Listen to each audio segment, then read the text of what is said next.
Lord of Mysteries, capítulo 33. Interruptor. No momento em que o velho Neil terminou sua frase, o par de olhos ilusórios que espreitava na escuridão atrás dele desapareceu. Mesmo em seu estado de visão espiritual, Klein não era mais capaz de identificar vestígios de sua existência. Essa é uma característica da magia ritualística, explicou o velho Neil com uma risada. Fascinante. A visão espiritual é uma versão aprimorada dos olhos Yin-Yang? Klein se sentiu como uma criança que ganhou um brinquedo novo. Empolgado, ele desviou o olhar e começou a observar cada canto da sala. Ele queria ver as diferenças da sala de alquimia com e sem visão espiritual. Os contornos dos objetos no escuro, como mesas, tubos de ensaio, balanças, xícaras e armários, não pareciam diferentes de como os viu sem visão espiritual. Eles não emitiam nenhuma luz ou cor. Objetos sem vida não têm nenhuma espiritualidade? Murmurou Klein para si mesmo enquanto olhava para o baú de prata. De repente, ele viu uma vibração de cores. As cores eram azuis como o céu, resplandecentes como as estrelas, ou vermelho carmesim, como chamas ardentes. Materiais de seres extraordinários ainda têm alguma vida neles, e... ainda estão ativos? Mesmo que a fonte já esteja morta? Klein refletiu sobre suas palavras enquanto buscava a ajuda do velho Neil. Uma descrição precisa é que eles têm espiritualidade remanescente. É um dos pontos cruciais de uma poção de sucesso. É também uma das razões pelas quais um Beyonder perderá o controle. Dan já deveria ter informado você, explicou o velho Neil francamente. De repente ele riu, lembrando-se de algo. Lembro que a fórmula do coletor de cadáveres requer um sapo maduro e desidratado com manchas pretas. Consumir aquela poção requer muita coragem. Klein imaginou um pouco e achou nojento. Ele não repetiu as palavras do velho Neil e voltou seu olhar para uma área escura. No entanto, não havia espíritos ou fantasmas como eu esperava. Não é dito que o mundo espiritual está em toda parte? Perguntou Klein por curiosidade. O velho Neil deu uma risada concisa antes de dizer: Pirralho, repita depois de mim. Esta é a sede de um esquadrão de falcões noturnos. Este é o solo abaixo da igreja da deusa da noite eterna. Há muitos Beyonders aqui. Você acha que vamos permitir que espíritos e almas vaguem por aqui? Além disso, o mundo espiritual e os espíritos são dois conceitos diferentes. Klein se sentiu um pouco envergonhado ao virar a cabeça, fingindo olhar para a luz fraca dos lampiões de gás na entrada. Entendo. Enquanto falava, a área entre as bochechas de Klein começou a ter espasmos. O que está acontecendo? Assim que se virou para perguntar, de repente ele viu uma figura parada em silêncio perto da porta na periferia da luz. Parecia humana, embora as cores de sua aura e a escuridão se misturassem perfeitamente, tornando impossível discernir. Hiss! Klein sentiu um espasmo doloroso na glabela. A visão dele tornou-se caótica, enquanto ele concentrou sua atenção de novo, mas não havia nenhuma figura sem forma. Estranho. Ele virou-se e perguntou: Senhor Neil, o ponto entre minhas bochechas está um pouco dolorido por causa dos espasmos. Isso é muito comum. Você é um novo Beyonder. A visão espiritual coloca um grande ônus no seu corpo espiritual. Além disso, drena você constantemente. Os efeitos físicos podem ser espasmos da glabela, dores de cabeça e hipersensibilidade, e pequenos surtos de alucinações. E ao ver coisas com a visão espiritual, é muito fácil sentir-se desconfortável como resultado do ambiente desconhecido. Também é muito fácil ter suas emoções afetadas pelos outros. São coisas que requerem que você preste atenção. Você pode se acostumar e eliminá-las com prática repetida. Além disso, use com moderação e não exagere. Por que está tão encantado com isso? Klein pediu um conselho com pressa. Então, como eu saio do estado de visão espiritual?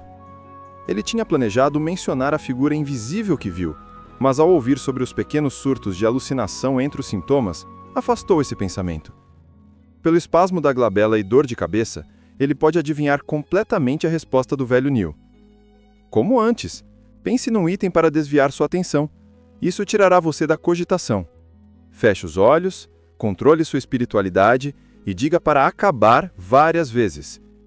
Quando abrir os olhos de novo, você descobrirá que sua visão espiritual está desativada. descreveu o velho Neil com calma e, quando terminou, acrescentou: é claro, este é o método mais trivial e desajeitado. Podemos insinuar a nós mesmos repetidas vezes durante a prática de cogitação para afetar nossa espiritualidade. Dessa forma, você terá um interruptor simples. Por exemplo, tocar a sua glabela 2 vezes permitirá que você ative a visão espiritual com facilidade. Outros 2 toques simples a desativarão. Quanto à cetação, depende dos seus hábitos e preferências. Entendi. Klein pensou por um momento e planejou imitar o velho Neil para usar 2 toques em sua glabela como interruptor para sua visão espiritual. Um toque poderia ser acidental e bater 3 seria uma perda de tempo valioso em situações perigosas.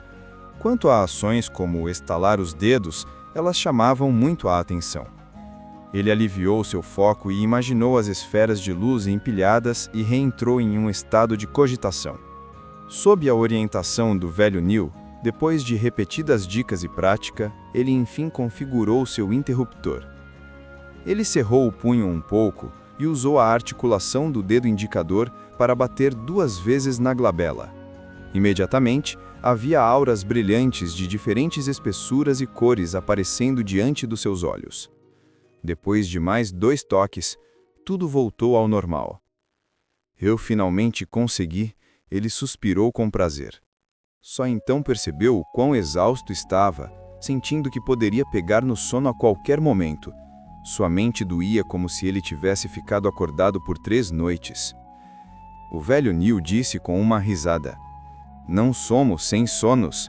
A cada prática e uso excessivo da visão espiritual, você precisará de dormir um pouco. Agora você pode voltar e ter um bom descanso. À tarde, vá até a Rua Cruz de Ferro, onde a casa de Welch fica, e caminhe. Tente o seu melhor para encontrar pistas sobre o caderno da família Antigonos o mais rápido possível. Amanhã, continuarei ensinando sobre misticismo. Claro, não se esqueça de ler os documentos históricos. Certo? Klein estava de pleno acordo com os arranjos do velho Neil. Klein pegou sua bengala e saiu da sala de alquimia. Ele observou a porta se fechar enquanto o velho Neil voltava para o arsenal. Ele massageou a glabela e as têmporas e, com a ajuda de sua bengala, subiu a escada. Nesse momento, Dan Smith veio por trás dele. Com os cantos dos lábios curvados, com um olhar profundo, ele disse: eu ouvi do velho Neil que você é um candidato muito adequado. Mesmo sem cogitação, você foi capaz de usar a visão espiritual.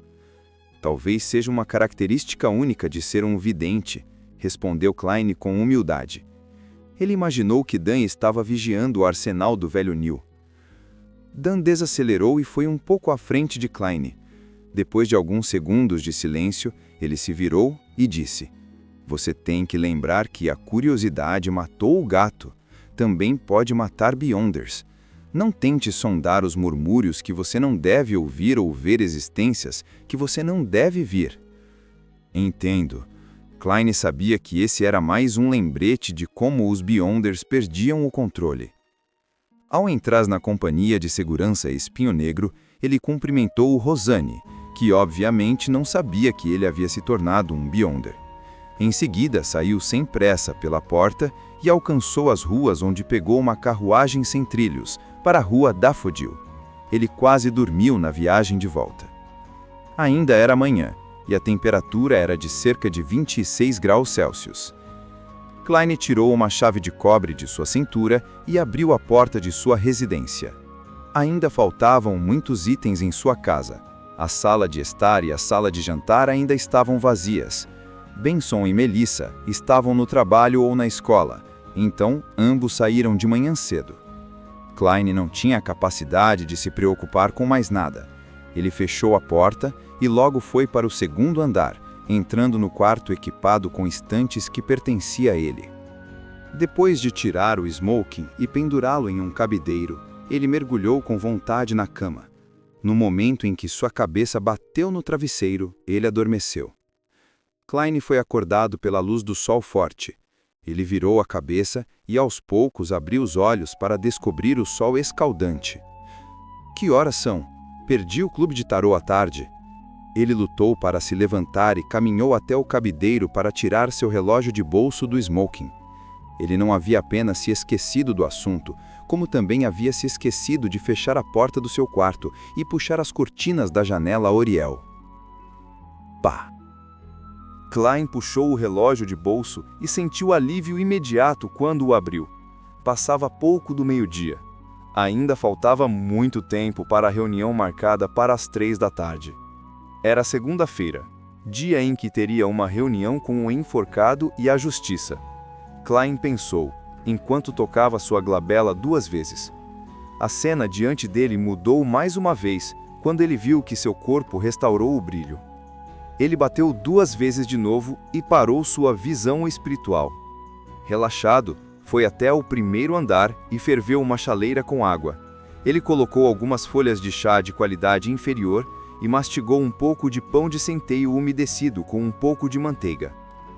Em seguida, Klein folheou materiais históricos e o diário do Klein original. Ele começou a revisar e consolidar seus conhecimentos. Às 22h57, Klein fechou o livro e tampou a caneta tinteiro antes de fechar as cortinas. Logo depois, ele trancou a porta do quarto, fazendo com que o quarto ficasse em uma escuridão anormal. Ele tocou sua glabela 2 vezes e ativou sua visão espiritual para inspecionar seus arredores. Depois de confirmar que não havia corpos espirituais invisíveis em seu quarto, Klein interrompeu a visão espiritual e tirou seu relógio de bolso para verificar as horas. Tic-tac, tic-tac. 1 minuto antes das 3, ele começou a andar e, como antes, deu 4 passos no sentido anti-horário, em forma de quadrado. Enquanto fazia isso, entoou em chinês suavemente. Só que desta vez, não preparou nenhum alimento básico. Klein fechou os olhos ao sentir o dorso das mãos coçar. Parecia que as 4 pontas pretas que formavam um quadrado estavam se projetando e formulando algo. Gritos histéricos e murmúrios sedutores começaram a soar, mas Klein percebeu que a dor de cabeça não era tão ruim quanto a da primeira vez. Não que ele não fosse afetado, mas que fazia o possível para não ouvir. Como um Beyonder, ele precisava ter mais autocontrole em tal ambiente. Logo, seu corpo ficou leve enquanto ele flutuava. Ele viu uma emanação de névoa branco-acinzentada e embaçada. Então, viu estrelas vermelhas escuras. 2 delas tinham uma conexão minúscula com ele e apresentavam uma sensação anormal de familiaridade. Klein olhou para o ele embaçado e murmurou confuso. É a projeção astral que o velho Neil mencionou? Ele permaneceu calmo por alguns segundos e criou o opulento palácio divino com a alta mesa de bronze sob o teto abobadado de novo, bem como as 22 cadeiras de espaldar alto que correspondiam às diferentes constelações. Klein caminhou calmamente para o trono de honra e fez com que seu corpo e rosto ficassem imersos em uma espessa névoa cinza e estendeu sua mão direita e tocou 2 estrelas vermelhas escuras familiares e criou uma conexão milagrosa.